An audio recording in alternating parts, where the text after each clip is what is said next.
কোন সেইকেইটা বদমাছ বিধায়ক? আপুনি হিন্দুৰ মানুহখিনিও আপুনি মুখ্যমন্ত্ৰী, মুছলমানৰ মুখ্যমন্ত্ৰী, খ্ৰীষ্টানৰ মুখ্যমন্ত্ৰী। আমাক মাৰিলেও মাৰিব, আমাক জেললৈ পঠিয়ালেও পঠিয়াব। উই ডোন্ট কেয়াৰ। নাগালেণ্ডত কোনো ধৰণৰ ডাৱৰ বিস্ফোৰণ হোৱাই নাছিল। অসমীয়া মানুহৰ জীৱনৰ লগত হেতালি খেলিব। আমি কি মনে মনে বহি থাকিম? আমি কি মনে মনে বহি থাকিম? স্পষ্টকৈ কৈছো, এখনো কয়লা ভৰ্তি তাক আমি পাৰ হ'বলৈ নিদিওঁ, এখনো শিল ভৰ্তি তাক আমি পাৰ হ'বলৈ নিদিওঁ। মই প্ৰধানমন্ত্ৰী নৰেন্দ্ৰ মোদীক সুধিব বিচাৰিছো, কিমানজন আৰু অসমীয়া মানুহ মৰিলে আপুনি অসমলৈ আহিব? যিটো সঁচা কথা সেইটো কমেই। আমাক মাৰিলেও মাৰিব, আমাক জেললৈ পঠিয়ালেও পঠিয়াব। উই ডোন্ট কেয়াৰ। এই বিজেপি চৰকাৰখন হৈছে বিশ্বাসঘাতক, প্ৰতাৰক আৰু ঠগবাজ। এনেকুৱা ধৰণৰ কিন্তু বিজেপি দলৰ দৰে বিশ্বাসঘাতক, ঠগবাজ, প্ৰতাৰক দল কিন্তু ভাৰতত নাই। অসমৰ মুখ্যমন্ত্ৰী হৈছে মিছলীয়া। অসমৰ মুখ্যমন্ত্ৰীয়ে মিছা কথা কৈছে। নাগালেণ্ডত কোনো ধৰণৰ ডাৱৰ বিস্ফোৰণ হোৱাই নাছিল। অবৈধ কয়লা খনন, অবৈধ শিল খননৰ বাবে হোৱা বানপানীত 100 জনতকৈ আমি অধিক কিন্তু খিলঞ্জীয়া মানুহক হেৰুৱাবলগীয়া হ'ল। আজিও কিন্তু চৰাইদেউ আৰু গোলাঘাট, চৰাইদেউ আৰু শিৱসাগৰ জিলাৰ মানুহে দুৰ্যোগৰ লগত এতিয়াও যুঁজি থাকিবলগীয়া হৈছে। 90,000তকৈ অধিক খিলঞ্জীয়া মানুহে ঘৰ দুৱাৰ, গাড়ী মটৰ, গৰু ছাগলী সকলো উটুৱাই লৈ গ'ল, সকলো শেষ। আমাৰ হাতত এতিয়া একো নাই। ইয়াৰ ক্ষতিপূৰণ কোনে দিব? এই মানুহবিলাকৰ ক্ষতিপূৰণ কোনে দিব? এই মানুহবিলাকে অধিক কষ্ট কৰি বেংকৰ পৰা ঋণ লৈ গাড়ী মটৰ কিনিছে, ঘৰ বনাইছে। মন্ত্ৰী বিধায়কৰ দৰে কমিশ্যন লৈ গাড়ী কিনা নাই। পুনৰ কৈছো, মন্ত্ৰী বিধায়কৰ দৰে কমিশ্যন লৈ গাড়ী কিনা নাই। গতিকে ইয়াৰ ক্ষতিপূৰণ কোনে দিব? আমাক উত্তৰ লাগে। চৰাইদেউ শিৱসাগৰত হোৱা মহাপ্ৰলয়ৰ কাৰণ কি? আমাক উত্তৰ লাগে। কি কাৰণে অবৈধ কয়লা খনন, অবৈধ শিল খননৰ কথা চৰকাৰে গম পোৱাৰ পিছতো কোনো ধৰণৰ ব্যৱস্থা গ্ৰহণ কৰা নাছিলে?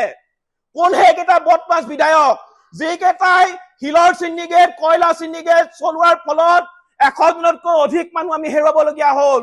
হাজাৰ হাজাৰ মানুহৰ আজি জীৱন ধ্বংস হ'ল। আমাক উত্তৰ লাগে। আমাক উত্তৰ লাগে।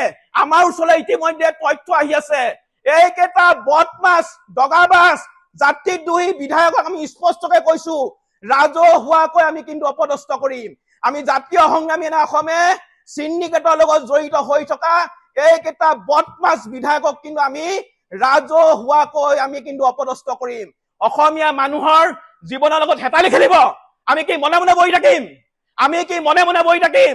স্পষ্টকৈ কৈছো, আজিৰ তাৰিখৰ পৰা এখনো কিন্তু কয়লা ভৰ্তি তাক পাৰ হ'ব নোৱাৰে। এখনো কয়লা ভৰ্তি তাক আমি পাৰ হ'বলৈ নিদিওঁ, এখনো শিল ভৰ্তি তাক আমি পাৰ হ'বলৈ নিদিওঁ। প্ৰয়োজনত কয়লা মাফিয়াক কাণত ধৰাই আঁঠু কঢ়াই থোৱা হ'ব। প্ৰয়োজনত কয়লা মাফিয়াক কাণত ধৰাই আঁঠু কঢ়াই থোৱা হ'ব। তহঁতি কয়লা খনন কৰিবি আৰু তহঁতৰ কাৰণে আমাৰ অসমীয়া মানুহ মৰিব। আমি চাই থাকিম। ইয়াৰ ওপৰত মুখ্যমন্ত্ৰী মহোদয়ে ব্যৱস্থা গ্ৰহণ কৰিব লাগিব। মুখ্যমন্ত্ৰী মহোদয়ে ব্যৱস্থা গ্ৰহণ কৰিব লাগিব। এই বানপানী কি কাৰণে হৈছে, ইয়াৰ ওপৰত বিশেষজ্ঞ কমিটি আনি মুখ্যমন্ত্ৰী মহোদয়ে তদন্ত ঘোষণা কৰিবৰ কাৰণে আমি জাতীয় সংগ্ৰামী অসমীয়া দাবী উত্থাপন কৰিছো। আমি পুনৰ কৈছো, আমি প্ৰয়োজনত কিন্তু নাগালেণ্ড কিন্তু আমি অৰ্থনৈতিক অৱৰোধ গঢ়ি তুলিম। নাগালেণ্ডৰ বিৰুদ্ধে আমি অৰ্থনৈতিক অৱৰোধ গঢ়ি তুলিম। আমি মুখ্যমন্ত্ৰী মহোদয়ক আৰু এটা কথা কৈ দিব বিচাৰিছো, অতি শীঘ্ৰেই শিৱসাগৰ আৰু চৰাইদেউ এই জিলা দুখনৰ কাৰণে 10,000 কোটি টকাৰ বিশেষ পেকেজ ঘোষণা কৰিব লাগিব। 10,000 কোটি টকাৰ বিশেষ পেকেজ ঘোষণা কৰিব লাগিব। বানপানীত মৃত্যু হোৱা প্ৰতিটো পৰিয়ালক 20 লাখ টকা আৰু বানপানীত ক্ষতিগ্ৰস্ত হোৱা প্ৰতিটো পৰিয়ালক 10 লাখ টকা দিব লাগিব। অন্যথা আমি জাতীয় সংগ্ৰামী অসমে অসমৰ ৰাইজক লগত লৈ আমি ৰাজপথত আন্দোলনত নামিম। আমাক যদি কোনোবাই মাৰেও মাৰিব, কোনোবাই জেললৈ পঠিয়ালেও পঠিয়াব। স্পষ্ট কথা, উই ডোন্ট কেয়াৰ। আমাৰ অসমৰ অসমীয়া মানুহ, শিৱসাগৰ জিলাৰ খিলঞ্জীয়া মানুহ, চৰাইদেউ জিলাৰ খিলঞ্জীয়া মানুহ এই ধৰণে বানত মৰিব। আমি কি চাই থাকিম নেকি? আমি কি চাই থাকিম নেকি?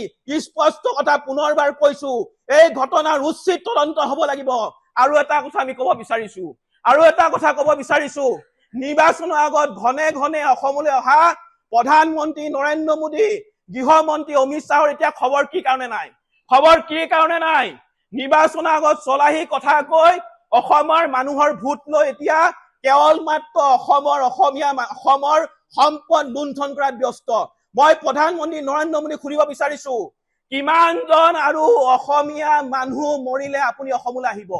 কিমানজন অসমীয়া মানুহ মৰিলে আপোনালোক অসমলৈ আহিব? গতিকে ৰাইজে এই কথাবিলাক চাই আছে।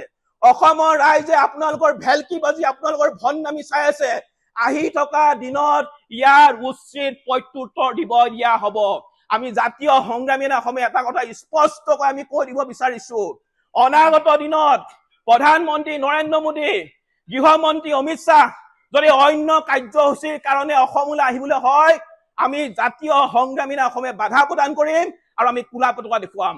আৰু এটা কথা ক'ব বিচাৰিছো, অসমৰ নপুংসক কাপুৰুষ সাংসদ কেইটা ক'ত আছে?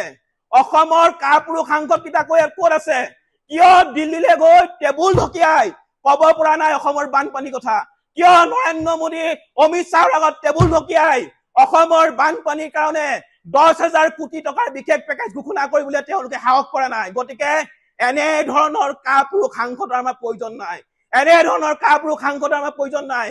গতিকে ছিজন আহি আছে। এইবাৰ যদি কেনেবাকৈ অবৈধ কয়লা খনন কৰিবলৈ হয়, অবৈধ শিল খনন কৰিবলৈ হয়, স্পষ্টকে কৈছো গাড়ী ভাঙি দিয়া হ'ব। প্ৰয়োজনত কয়লা মাফিয়াক কাণত ধৰাই কিন্তু আঁঠু খুৱাই থোৱা হ'ব। আৰু মুখ্যমন্ত্ৰীয়ে ইয়াৰ বিৰুদ্ধে বিশেষ ব্যৱস্থা গ্ৰহণ কৰিবই লাগিব, স্পষ্ট কথা। শেহতীয়াকৈ অসমৰ মুখ্যমন্ত্ৰী মহোদয়ে বানপানীত ক্ষতিগ্ৰস্ত হোৱা প্ৰতিটো নামঘৰলৈ 1.5 লাখকৈ টকা আগবঢ়াইছে। আমি মুখ্যমন্ত্ৰী মহোদয়ৰ এই ব্যৱস্থাটোক আমি আন্তৰিকতাৰে ধন্যবাদ জ্ঞাপন কৰিছো। কিন্তু আমি ক'ব বিচাৰিছো যে বানপানীত অকল নামঘৰে ক্ষতিগ্ৰস্ত হোৱা নাই, বানপানীত মছজিদো ক্ষতিগ্ৰস্ত হৈছে। কিয় আপুনি ধৰ্মৰ বিচাৰ কৰি কেৱল মাত্ৰ নামঘৰ বিলাকত আপুনি সাহায্য ঘোষণা কৰিছে? আপুনি হিন্দুৰ মানুহখিনিও আপুনি মুখ্যমন্ত্ৰী, মুছলমানৰ মুখ্যমন্ত্ৰী, খ্ৰীষ্টানৰ মুখ্যমন্ত্ৰী, অসমত বসবাস কৰা জাতি, বৰ্ণ, ধৰ্ম, ভাষা নিৰ্বিশেষে সকলো মানুহৰ আপুনি মুখ্যমন্ত্ৰী। গতিকে আপুনি নামঘৰৰ সমানে সমানে মছজিদতো কিন্তু সাহায্য দিয়াৰ ব্যৱস্থা কৰক। আপোনাক আমি ক'ব বিচাৰিছো, এই বানপীড়িত সময়ত, এই দুৰ্যোগৰ সময়ত আমাৰ উজনি অসমত বসবাস কৰা হিন্দু, মুছলমান সকলো মানুহ কিন্তু ইজনে সিজনৰ হাতত হাত ধৰি আগবাঢ়িছে। নামনি অসমৰ পৰা, সমগ্ৰ অসমৰ পৰা ৰাইজে সাহায্য দিছে। হিন্দু মানুহে ৰান্ধিছে, মুছলমানে খাইছে, মুছলমানে ৰান্ধিছে, হিন্দুৱে খাইছে। হিন্দু মানুহৰ ঘৰত মুছলমানক আশ্ৰয় দিয়া হৈছে আৰু মুছলমান মানুহৰ ঘৰত হিন্দুক আশ্ৰয় দিয়া হৈছে। আৰু আটাইতকৈ ডাঙৰ কথা কি জানেনে মুখ্যমন্ত্ৰী মহোদয়?